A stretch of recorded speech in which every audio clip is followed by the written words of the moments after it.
Of course, the entire wrestling world was focusing on what AEW was doing. It was a big collision on Wednesday night that I enjoyed with my family in Garland, Texas. The very next night was Collision, but Friday was Starcast, and man, was it busy. Man, was it fun. We had some, I mean, to get things kicked off with Okada and MJF was just wild.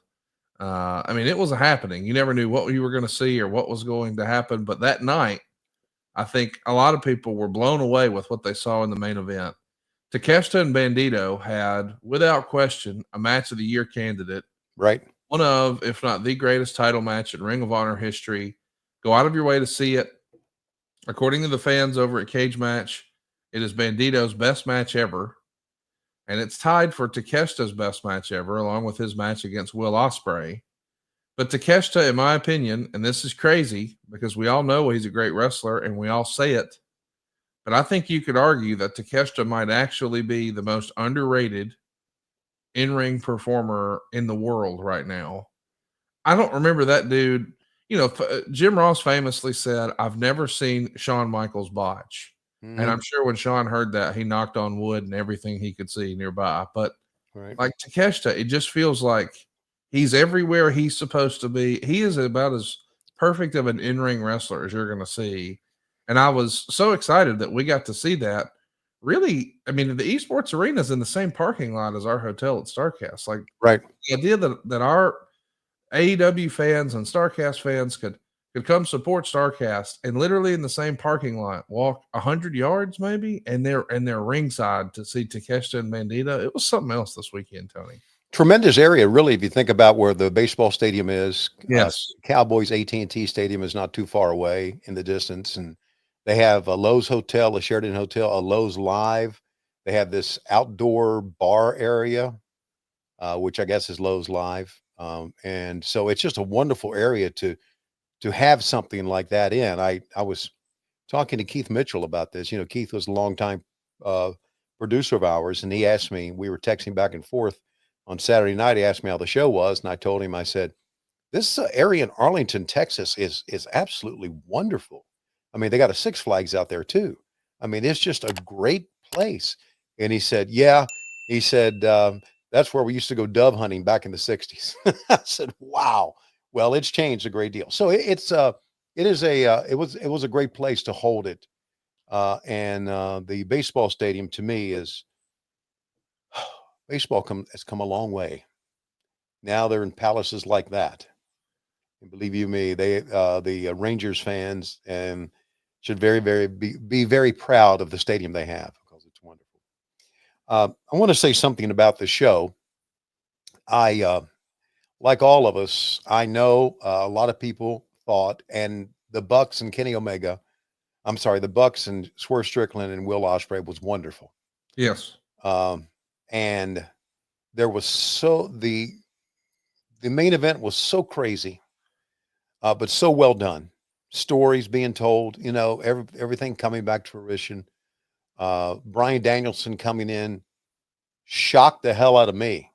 You know, I did a Brian Danielson interview panel at Starcast, and we talked about Brian coming back in the ring, and I mean, I didn't even know what was happening. There's a lot of, I once again, I enjoy things like I enjoy not knowing what's going on. And there, Brett Wayne just beat the Iron Sheik, and Paul Ellering, by the way, who's the Iron Sheik's manager, comes in and is upset about it. So, so I didn't know that Adam Copeland would be there. I didn't know that Darby Allin would be there. Obviously, didn't know that Brian Danielson would be there. And I just thought the story that was told in that main event match was a great story. Kind of put a lid on the story of AEW, you know, coming together against the Death Riders. But me, and there's one of the worst people in America when he was alive, and that's Buzz Sawyer, and Tommy Rich has come in as well. So, but to me, the story of the night was still Dustin. Yeah. And I say that because, you know, Tony Khan has come up with a lot of great things. And I say that honestly, not just to try to kiss the boss's ass, but he's come up with a lot of great things.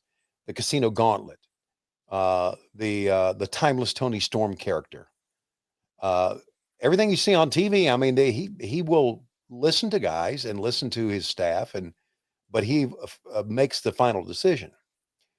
He came up with that on the spur of the moment, and I told him, I said, that was brilliant.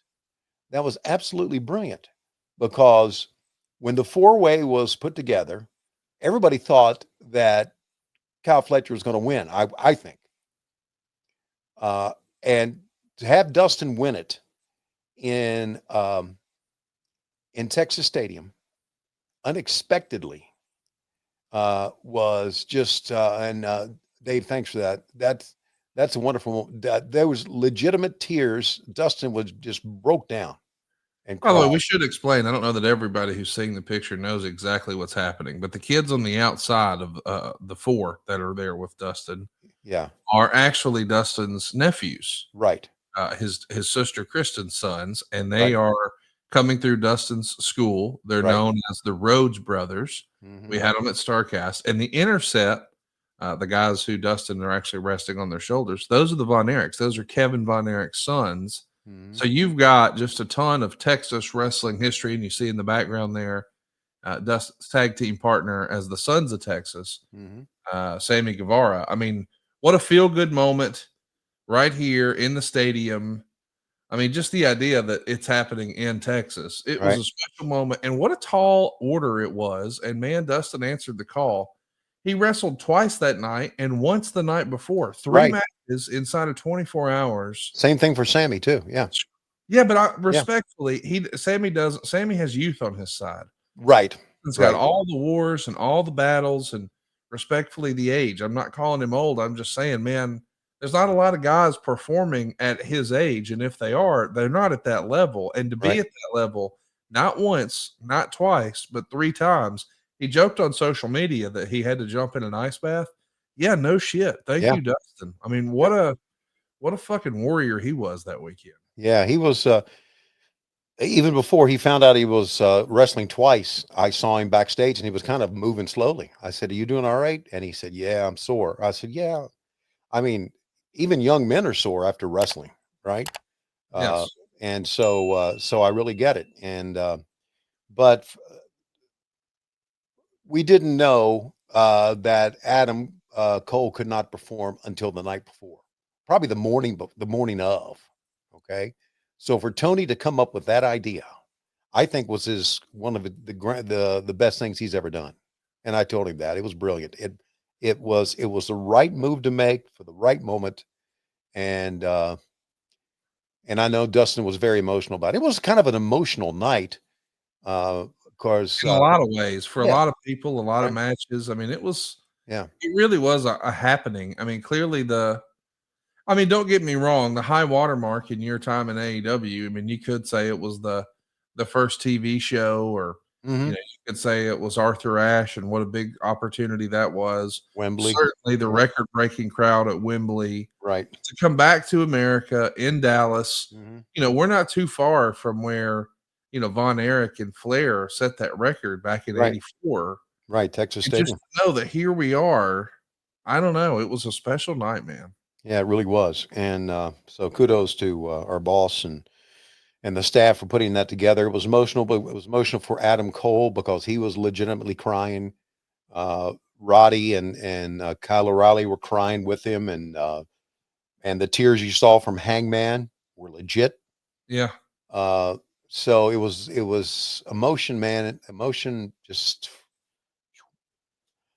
I'll say it again. Emotion sells tickets, man. There ain't no doubt about it. Yeah. Don't we all love summer vacation, relaxing, laying out by the pool, barbecues, hitting the beach, doing, well, nothing? Well, how about a summer vacation from your house payments? With SaveWithConrad.com, you can do just that. Reduce your monthly payments by making the equity you built up in your home work for you.